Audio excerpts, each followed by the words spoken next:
Hey guys, this is the Red Wizard. In this video, I'm going to explain to you the 4 most important things to consider when setting up your art studio. And I'm going to give you a quick tour of my own because I just expanded it and I'm really excited about it. All right.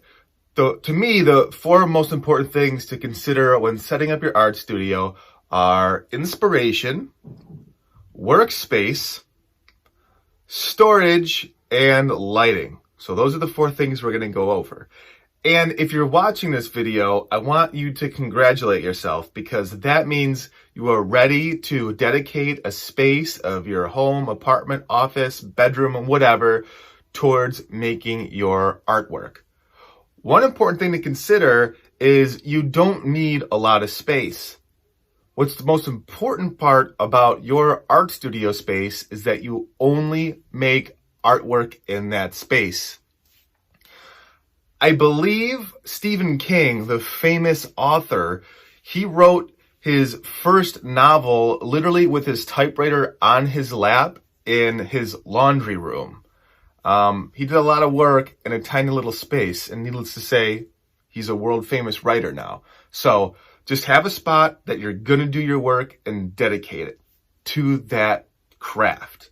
So that brings me to my first tip, which is inspiration.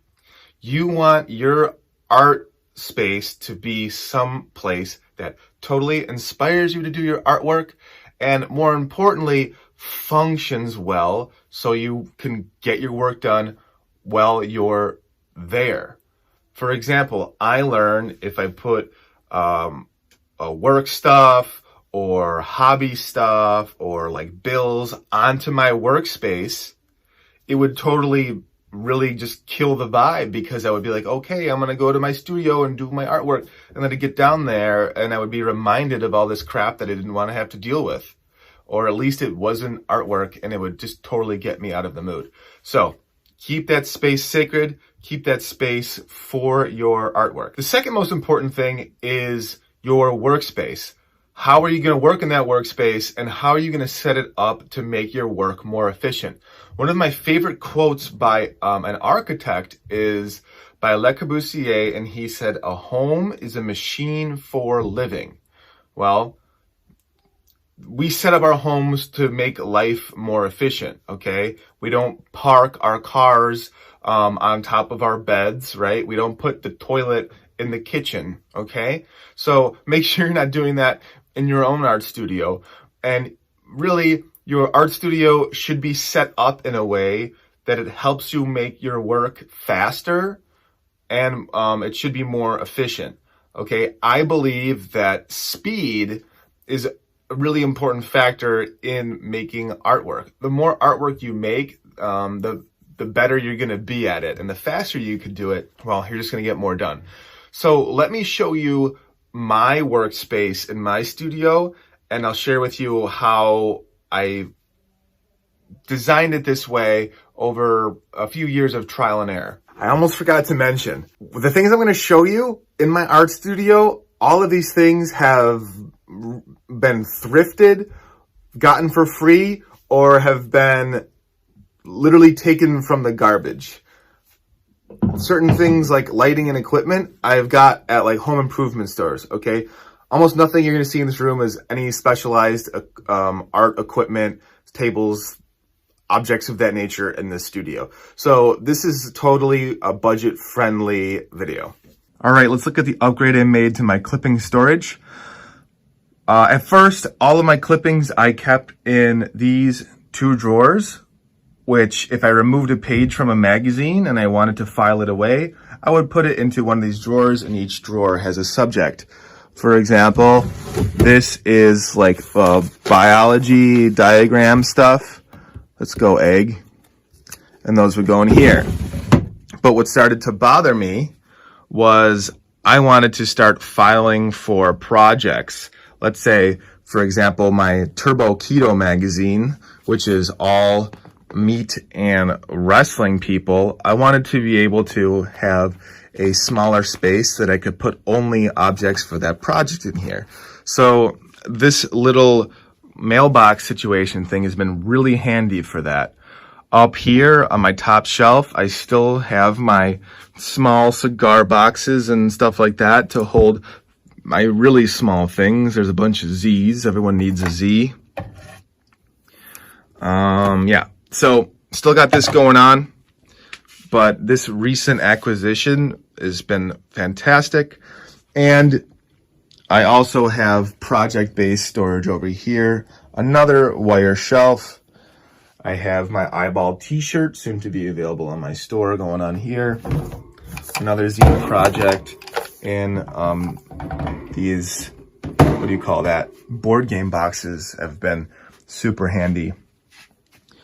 Functional storage, an old kitchen cabinet holding my glue and other equipment here. Repurposed, more repurposed game boxes, Magic the Gathering over here, pretty handy. Again, space underneath tables is a great place to put things that you need out of your way. Both of these shelves I garbage picked. I'm able to keep my card stock and background paper and printer paper organized in that bin. And I got a shelf here where, again, I could organize clippings by project. Excuse me, if I didn't have all the storage space, I wouldn't be able to be so organized.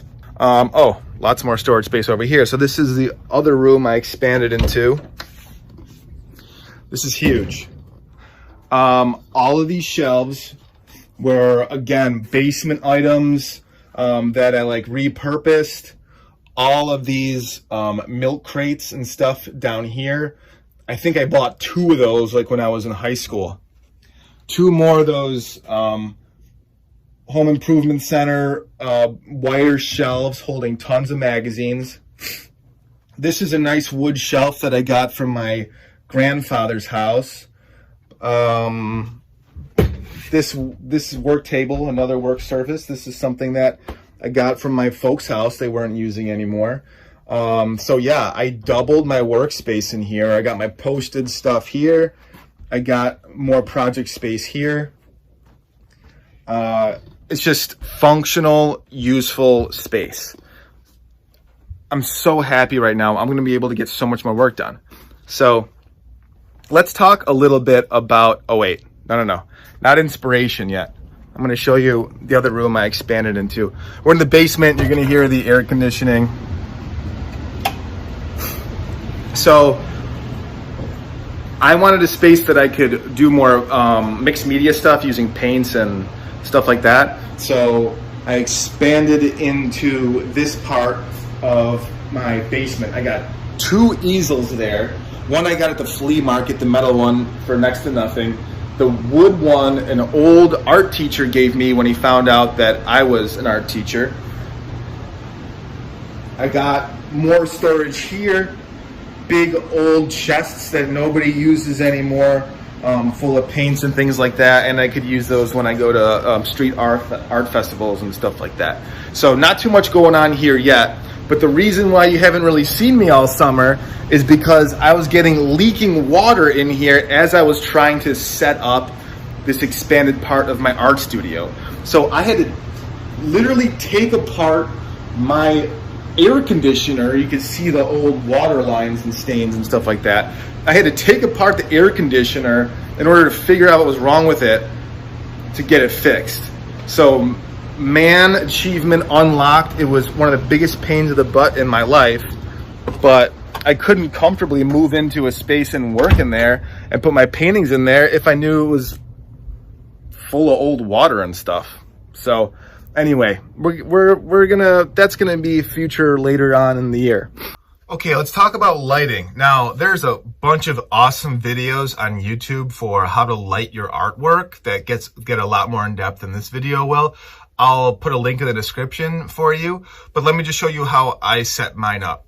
In general, when you're lighting your artwork, you want the light to be hitting your artwork at about a 45-degree angle. As a collage artist, I deal with a lot of glossy paper and there's a ton of glare. I don't want to see that glare when I'm working, and I don't want to see that glare when I'm streaming and when I'm photographing my artwork. So this setup is pretty humble, but it works. Let's check it out. From my workspace, I have 3 main lights. There is an LED shop light here, again about a 45-degree angle going down to where my work is centered here. And then if we go up to another 45-degree angle, I have another shop light here. You'll notice that I have on my lights, again, I could get away with this because these are not hot lights, these are LEDs. I have vellum and paper hanging up to prevent glare and to soften the light. This light that I have here, this is another like Home Depot purchase with a light. I have that light bouncing off of my ceiling and going down onto my work surface. Again, you know, professional photographers use stuff like this, and they definitely home make little objects to control the light. So do not spend a ton of money on expensive lighting. Just use what you have around the house or go to a home improvement store and just be flexible and have some paper or some gels to control some of your light. So really, you want to be able to see and you want to be able to avoid glare so you could easily photograph your artwork. That's the main thing that's going to be important for your workspace. Thank you so much for watching, guys. I'm so excited for you. You're setting up your first art space. And if it's not your first art space, you're improving on your art space. And I'm so excited, guys. This new expansion has got me really excited for the upcoming year. So please give me a follow. Let me know what you're up to in your art studio because this thing is about to go off. I'm prepared to make some serious artwork in this space. If you want to help support the channel, please like and subscribe. Also, in the description, I will put my Amazon affiliate link. Some of the things that you saw in this video are going to be available there. And anything you purchase for your studio, if you do it after you press one of my Amazon affiliate links, a small proceed of your purchases will go to help support this channel. So tables, lights, knives, scissors, any of that stuff, just click a button on my website and that'll just help me out. Guys, thank you so much for watching. Enjoy your new art space. This is the Red Wizard. Peace out.